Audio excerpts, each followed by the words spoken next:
A3, we've talked about it for some time. We've showed you the car. We've even showed you the made in India car, the one that's assembled here anyway. Now it's here. We know the prices. We know the kind of strategy as well. So we want to share that with you because it looks like that particular segment is also only going to get bigger. Audi itself is going to have the convertible or the cabriolet version of the A3 by about Diwali. And then you'll also have the hatch by the start of the new year. So what's the plan? Let's share it with you.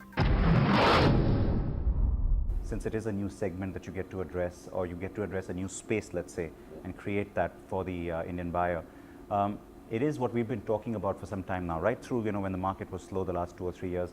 This is the thing we've been saying, that look, creating new segments and offering even more value and more to people at different price points seems to be the way to go. So you've set the cat amongst the pigeons today. Yeah, absolutely. We've seen the range, and I think it's part of our customer-centric approach.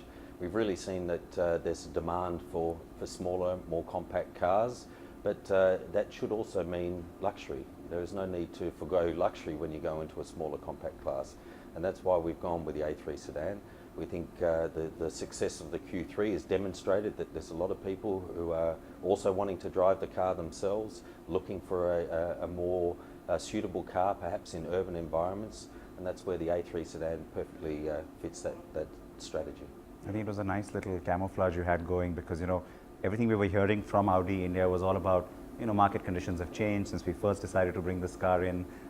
Inflation has gone up, and of course, even the rupee has weakened. So, don't have the kind of expectations you had 3 years ago, and yet you've surprised us with the prices. So how difficult was it to achieve that kind of an entry price? Well, it's the first car that we're launching right from day one in producing in India, and I think that was key to the strategy.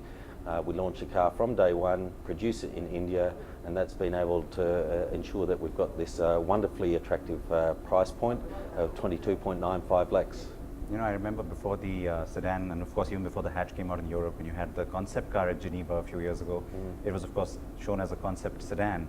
And at the time, this seemed like the no-brainer when it came to India because, this is what people want. This space though, not just the price point, but also, the fact that you have this entry premium space, as I call it now. You have seen a few hatchback models come in as well. That surprised the market that they were accepted because, the conventional wisdom here says hatchbacks aren't premium, they can't be clubbed as premium, but that's sort of worked for some of your rivals. Yep.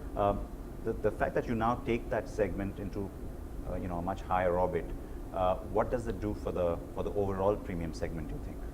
Look, I think when we look at the A3 sedan, we still firmly believe that the sedan is what people are looking for. Our volume expectations, I guess, were that maybe this would equate for roughly 15% of our volume.